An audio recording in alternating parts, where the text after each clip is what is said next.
Dans l'épisode précédent, après avoir randonné jusqu'au lac Marianne, nous avons exploré la vallée d'Eglinton, avant de rejoindre la région la plus au sud de la Nouvelle-Zélande, les Catlins.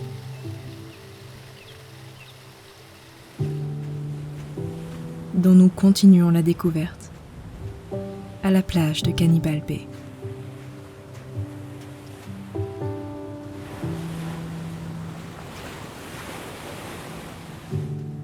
La quantité de faune aux Catlins est assez incroyable.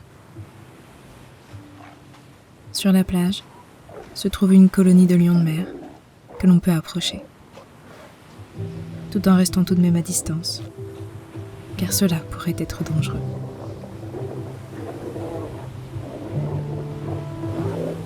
Les lions de mer font partie de la famille des otaries, et les mâles peuvent parfois peser jusqu'à 500 kg. Ils semblent bien plus agressifs que leurs congénères, les otaries à fourrure. On ne pensait pas pouvoir inclure les Catlins dans notre itinéraire. En effet, quand on a organisé le voyage, cette région n'apparaissait qu'au-delà d'un mois sur place. Puis quand on a vu à quelle vitesse on avançait, on s'est dit qu'on pouvait tenter notre chance. Et on est très content de l'avoir fait. L'environnement des Catlins n'a rien à voir avec le reste de la Nouvelle-Zélande. C'est beaucoup plus isolé, beaucoup plus sauvage. Alors même si ce détour aura ajouté 5 heures de route à notre compteur, il nous aura permis de ne pas revenir sur nos pas et de découvrir de nombreux autres lieux. Comme par exemple le phare de Nugget Point. Ce petit phare tire son nom des formations rocheuses qu'il surplombe, les Nuggets. Puis nous avons quitté les Catlins pour rejoindre Katiki et sa réserve naturelle.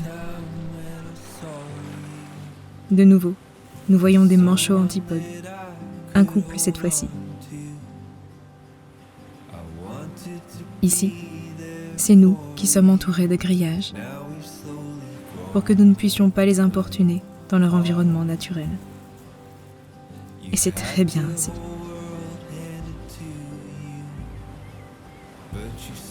En remontant le long de la côte est, nous faisons une halte à la plage des Moriaki Boulders pour découvrir ces étranges sphères.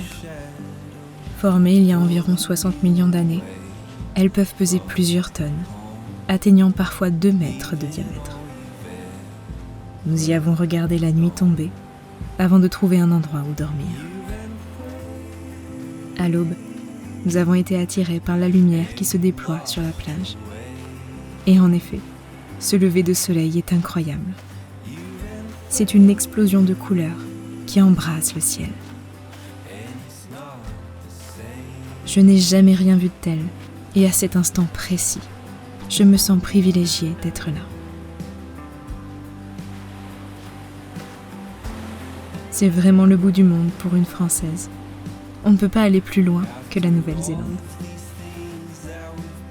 Ce que je retiens de cela, c'est qu'il est essentiel de ne pas se contenter du hasard pour vivre des moments de bonheur. Il faut parfois prendre les devants pour les créer. Bien sûr, cela suppose de savoir ce qui nous rend réellement heureux. Depuis mon enfance, mes parents m'ont toujours emmenée avec eux en voyage. Et grâce à cela, je sais que c'est ce dont j'ai besoin. Par chance, Selim partage cette passion et nous pouvons la vivre ensemble.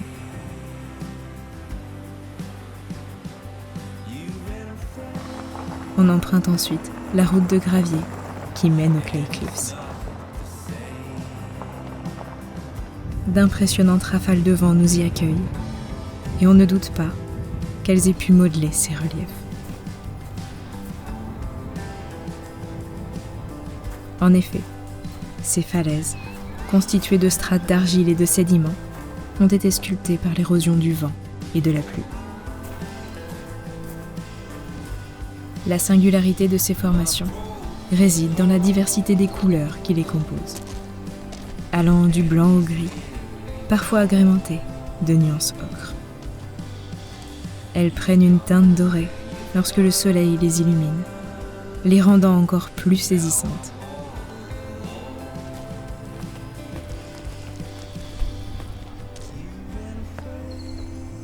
C'était un bon point de chute pour mettre fin à ce détour de dernière minute par l'extrémité sud de la Nouvelle-Zélande.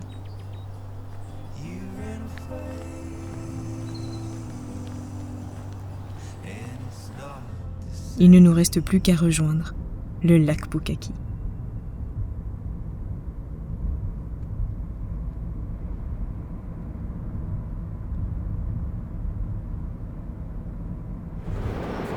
Certains supposent des œufs de dinosaures, d'autres parlent d'extraterrestres qui auraient déposé des œufs qui n'ont jamais éclos. Les scientifiques ne sont pas tous d'accord, mais certains, plus rationnels, estiment que c'est peut-être de la silice qui s'est transformée en pierre et qui a créé ces boulders. Et voici comment elle se détache de la falaise.